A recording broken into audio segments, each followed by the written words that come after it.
Welcome back. ಇನ್ನು ನಾನು ಆಗಲೇ ಹೇಳ್ತಾ ಇದ್ದೆ, ಒಂದು ಡೆವಿಲ್ ಫೈಲ್ ಬಗ್ಗೆ ಡಿಸ್ಕಸ್ ಮಾಡಲಿಕ್ಕೆ ಇವತ್ತು ನಮ್ಮ ಜೊತೆ ಗೆಸ್ಟ್ಗಳಿದ್ದಾರೆ ಅಂತ ಅವ್ರನ್ನ ಮೊದಲಿಗೆ ವೆಲ್ಕಮ್ ಮಾಡ್ಕೊಂಡು ಬಿಡ್ತೀನಿ. ಇನ್ನು AAP ವಕ್ತಾರರಾದಂಥ ಅಶೋಕ್ ಮೃತ್ಯುಂಜಯ ಅವರಿದ್ದಾರೆ. ಸರ್ ನಮಸ್ಕಾರ, ಕಾರ್ಯಕ್ರಮಕ್ಕೆ ಆತ್ಮೀಯ ಸ್ವಾಗತ. ಜೊತೆಗೆ BJP ವಕ್ತಾರರು ಕೂಡ ಜಾಯ್ನ್ ಆಗಿದ್ದಾರೆ, ಜಯದೇವ್ ಅಂತ. ಸರ್ ನಮಸ್ಕಾರ. ಇನ್ನು ಕಾಂಗ್ರೆಸ್ ವಕ್ತಾರರಾಗಿರುವಂಥ ಕುಮಾರ್ ಅವರು ಕೂಡ ನಮ್ಮ ಜೊತೆ ಜಾಯ್ನ್ ಆಗಿದ್ದಾರೆ. ಸರ್ ನಮಸ್ಕಾರ. ಇನ್ನು JDS ವಕ್ತಾರರಾಗಿರುವಂಥ ತಿಮ್ಮೇಗೌಡ ಅವರು ಕೂಡ ನಮ್ಮ ಜೊತೆ ಇದ್ದಾರೆ. ಸರ್ ನಮಸ್ಕಾರ. ಮೊದಲಿಗೆ ಒಂದು ಡೆವಿಲ್ ಫೈಲ್ಸ್ ಏನಿದೆ, ಈ ಒಂದು ಡೆವಿಲ್ ಫೈಲ್ಸ್ನಲ್ಲಿ ಸಾಕಷ್ಟು ಗಣ್ಯರ ಹೆಸರು. ಗಣ್ಯರು ಅಂದರೆ ನಾವೆಲ್ಲೋ ಭಾರತ ದೇಶದ ಬಗ್ಗೆ ಓವರಾಲ್ ಆಗಿ ಮಾತನಾಡ್ತಾ ಇದ್ದೀವಿ ಅಂತ ಅಲ್ಲ, ಗಣ್ಯರು ಅಂತಂದರೆ ನಮ್ಮ ಕರ್ನಾಟಕದ ಗಣ್ಯರ ಹೆಸರಿದೆ. ಹಾಗಾದರೆ ಯಾರು ಆ ಗಣ್ಯರು? ಈ ಒಂದು ಡೆವಿಲ್ ಫೈಲ್ಸ್ನಲ್ಲಿ ಅವರ ಹೆಸರು ಯಾಕೆ ಬಂತು? ಮೊದಲಿಗೆ ಅದನ್ನು ನೋಡೋಣ, ಅದಾದ ನಂತರ ಈ ಒಂದು ಚರ್ಚೆಯನ್ನು ಪ್ರಾರಂಭ ಮಾಡೋಣ. ಯಾಕೆಂತಂದರೆ ಸಾಕಷ್ಟು ಗಣ್ಯರ ಹೆಸರಿದೆ, ಅದು ಮೊದಲು ಗೊತ್ತಾಗಬೇಕಲ್ಲ ಯಾರ್ಯಾರು ಆ ಗಣ್ಯರು ಅಂತ. ಮೊದಲಿಗೆ ಅದನ್ನು ನಾವು ನೋಡ್ತಾ ಹೋಗೋಣ. ನೀವು ಕೂಡ ಗಮನಿಸ್ತಾ ಇದ್ದೀರಾ, DK ರವಿ ಅವರ ಸೂಸೈಡ್ ಕೇಸ್ ಆಗಿರಬಹುದು, ಗಣಪತಿ ಅವರ ಕೇಸ್ ಆಗಿರಬಹುದು, CJ ರಾಯ್ ಇತ್ತೀಚೆಗೆ ನಡೆದಂತಹ ಪ್ರಕರಣ, ಇನ್ನು ವಾಲ್ಮೀಕಿ ಕೇಸ್, ಚಂದ್ರಶೇಖರ್ ಅವರು ಸಾವನ್ನಪ್ಪಿದ್ರು, IMA ಹಗರಣ, ಸಂಜನಾ ಡ್ರಗ್ಸ್ ಕೇಸ್ ಆಗಿರ್ಬೋದು, ಬಹಳ ಒಂದು ಹಲ್ಚಲ್ ಸೃಷ್ಟಿ ಮಾಡಿತು ಈ ಎಲ್ಲಾ ಪ್ರಕರಣಗಳು. ನಮ್ಮ ಡೆವಿಲ್ ಫೈಲ್ಸ್ ನಲ್ಲಿ ಇಷ್ಟೂ ಪ್ರಕರಣಗಳಿದಾವೆ. ಇನ್ನು ಮೂಡಾ ಕೇಸ್, ಸಿದ್ದರಾಮಯ್ಯ ಅವರ ಮೂಡಾ ಕೇಸ್, ಇನ್ನು KN ರಾಜಣ್ಣ ಅವರು ಒಂದು ಹನಿ ಟ್ರಾಪ್ ಬಗ್ಗೆ ಪ್ರಸ್ತಾಪ ಮಾಡಿದ್ರು, ಆ ಒಂದು ಪ್ರಕರಣ, IPS ರಾಮಚಂದ್ರ ರಾವ್ ಅವರ ಕೇಸ್ ಆಗಿರ್ಬೋದು, ಸಾಕಷ್ಟು ಪ್ರಕರಣಗಳಿದಾವೆ ಈ ಒಂದು ಡೆವಿಲ್ ಫೈಲ್ಸ್ ನಲ್ಲಿ. ಅದೆಲ್ಲವನ್ನು ಕೂಡ ನಾವು ಮಾತನಾಡ್ತಾ ಹೋಗೋಣ. ಯಾಕೆಂತಂದ್ರೆ ಕೇವಲ 1-2 ಪ್ರಕರಣ ಅಲ್ಲ, ಸಾಕಷ್ಟು ಪ್ರಕರಣಗಳಿದ್ದಾವೆ. ನಾಗೇಂದ್ರ ಅವರ ಹಗರಣ, ತಿಮ್ಮಾಪುರ ಅವರ ಹಗರಣ, ಕಮಲಾಕರ್ ಭಟ್ ಅವರ ಕೇಸ್ ಆಗಿರ್ಬೋದು, ಇತ್ತೀಚೆಗೆ ಬಹಳ ಸೌಂಡ್ ಮಾಡ್ತು ಕಮಲಾಕರ್ ಭಟ್ ಅವರ ಒಂದು ಪ್ರಕರಣ. ಆ ಒಂದು ಪ್ರಕರಣದ ಬಗ್ಗೆ ಕೂಡ ನಾವು ಚರ್ಚೆ ಮಾಡ್ತಾ ಹೋಗೋಣ. ಇನ್ನು ಮುರುಘಾಶ್ರೀಗಳ ಕೇಸ್ ಬಹಳ ಒಂದು ಬೇಸರದ ಸಂಗತಿ. ಈ ಒಂದು ಪ್ರಕರಣ ಮಾತನಾಡಲಿಕ್ಕೆ ನಮಗೆ ಬೇಜಾರಾಗುತ್ತೆ, ಅಂತಹ ಪ್ರಕರಣ ಇದು. ರಮೇಶ್ ಜಾರಕಿಹೊಳಿ ಅವರಾಗಿರ್ಬೋದು, ಇನ್ನು ಪ್ರಜ್ವಲ್ ರೇವಣ್ಣ ಅವರ ಕೇಸ್, ಬಹಳ ಒಂದು ಸೌಂಡ್ ಮಾಡಿದಂತಹ ಕೇಸ್ ಅದು, ಪ್ರಜ್ವಲ್ ರೇವಣ್ಣ ಅವರ ಕೇಸ್. ಅದರ ಬಗ್ಗೆ ಕೂಡ ಇವತ್ತು ಚರ್ಚೆ ಮಾಡ್ತಾ ಹೋಗೋಣ. ಇನ್ನು ಮುನಿರತ್ನ ಅವರ ಕೇಸ್ ಆಗಿರಬಹುದು, ಯಡಿಯೂರಪ್ಪ ಅವರ ವಿರುದ್ಧ ಕೇಳಿ ಬಂದಂತ ಕೆಲವೊಂದಿಷ್ಟು ಆರೋಪಗಳ ಕೇಸ್, ರಾಗಿಣಿ ಅವರ ಡ್ರಗ್ಸ್ ಕೇಸ್, ಇದೆಲ್ಲವೂ ಕೂಡ ನಮ್ಮ ಡೆವಿಲ್ ಫೈಲ್ಸ್ ನಲ್ಲಿದ್ದಾವೆ. ಇನ್ನು ಮೂಡಾ ಕೇಸ್, ಭೈರತಿ ಸುರೇಶ್ ಅವರ ಹೆಸರು ಕೇಳಿ ಬಂದಿತ್ತು, ಬಾಂಬೆ ಬಾಯ್ಸ್ ಜೊತೆಗೆ ಬ್ಲೂ ಬಾಯ್ಸ್, ಇದೆಲ್ಲ ಕೇಸ್ಗಳ ಬಗ್ಗೆ ಕೂಡ ಇವತ್ತು ನಿಮ್ಮ ಜೊತೆ ನಾವು ಚರ್ಚೆ ಮಾಡ್ತೀವಿ. ಸಾಕಷ್ಟು ಮಾಹಿತಿಯನ್ನ ನಿಮ್ಮ ಮುಂದೆ ಇಡ್ತಾ ಹೋಗ್ತೀವಿ. ಸಾಕಷ್ಟು ಹಗರಣಗಳಾಗಿದ್ದಾವೆ, ಆ ಎಲ್ಲ ಹಗರಣಗಳು ಏನಾಯ್ತು, ಅದೆಲ್ಲದಕ್ಕೂ ಕೂಡ ತಾರ್ಕಿಕ ಅಂತ್ಯ ಸಿಗ್ತಾ, ಅದು ಕೂಡ ಬಹಳ ಮುಖ್ಯ ಆಗುತ್ತೆ.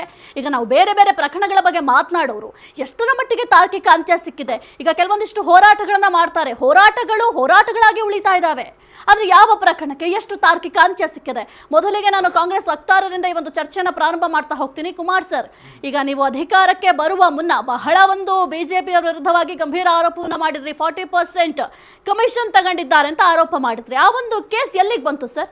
ತಾರ್ಕಿಕ ಅಂತ್ಯ ಸಿಕ್ತಾ ಆ ಒಂದು ಕೇಸ್ಗೆ?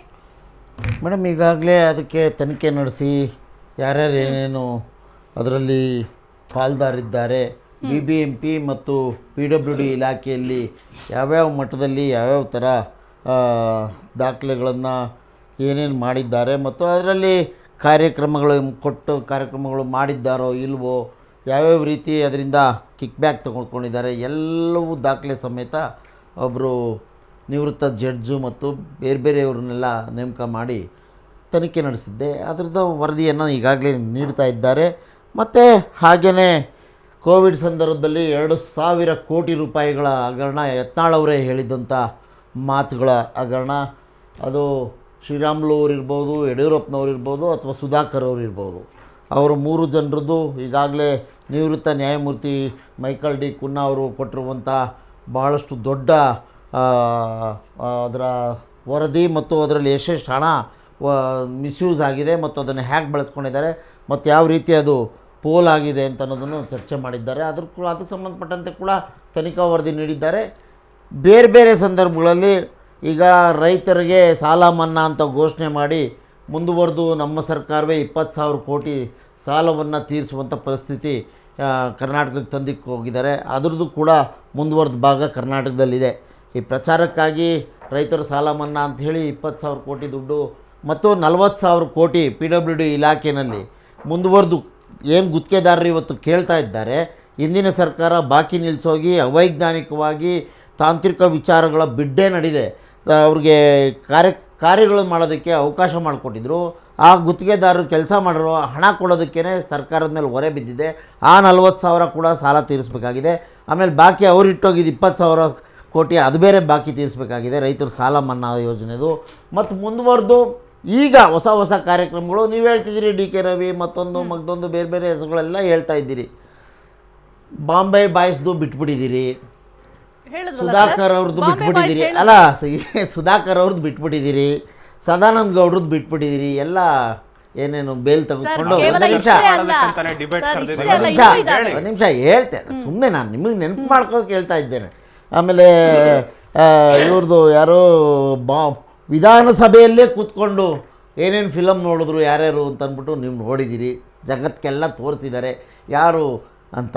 ಮತ್ತು ಇದೇ ಥರ ಬೇರೆ ಬೇರೆ ವಿಚಾರಗಳದು ಪ್ರತಾಪ್ ಸಿಂಹನಿಂದ ಹಿಡ್ಕೊಂಡು ಎಷ್ಟು ಜನರು ಬೇಲ್ ಮೇಲಿದ್ದಾರೆ, ಯಾಕೆ ಅವರೆಲ್ಲ ಬೇಲ್ ತೆಗೆದುಕೊಂಡಿದ್ದಾರೆ, ಕೇಂದ್ರದ ಮಂತ್ರಿ ಆಗಿದ್ದವ್ರನ್ನ ಇದ್ದಕ್ಕಿದ್ದಂತೆ ತೆಗೆದಾಕಿದ್ದೆ ಯಾಕೆ, ಅವ್ರು ಯಾಕೆ ಬೇಲ್ ತೆಗೆದುಕೊಂಡ್ರು, ಅವ್ರಿಗೆ ಯಾಕೆ MP ಟಿಕೆಟ್ ಕೊಡಲಿಲ್ಲ, ಎಲ್ಲವೂ ಕೂಡ ಚರ್ಚೆ ಆಗಬೇಕಾಗುತ್ತೆ. ಜೊತೆಗೆ ನಮ್ಮ ರಾಷ್ಟ್ರದ ಮಾನ ಮರ್ಯಾದೆನೆಲ್ಲ ಹರಾಜಿಗಿಟ್ಟು ಬೀದಿಗಳಲ್ಲಿ ಮಕ್ಕಳಿಂದ ದೊಡ್ಡವ್ರ ತನಕ ಚರ್ಚೆ ಮಾಡುವಂಥ ಪರಿಸ್ಥಿತಿಯನ್ನು ತಂದಿಟ್ಕೊಂಡಿರೋರು ನಮ್ಮ ದೇಶದ ಪ್ರಮುಖ ಮುಖ್ಯಸ್ಥರು ಯಾರು ಅಂತ ನಿಮ್ಗೆ ಈಗಾಗಲೇ ತಾವೇ ಹೇಳಿದಿರಿ, ಹೆಸರೆಲ್ಲ ಹೇಳಿದಿರಿ.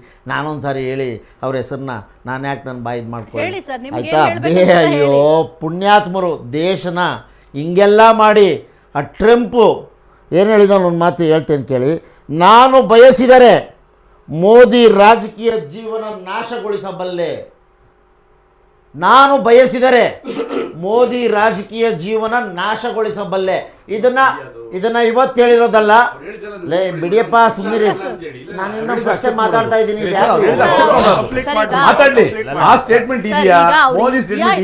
ಸರ್ ಈಗ ಅವರು ಕಂಪ್ಲೀಟ್ ಮಾಡ್ಲಿ, ಚಿಕ್ಕ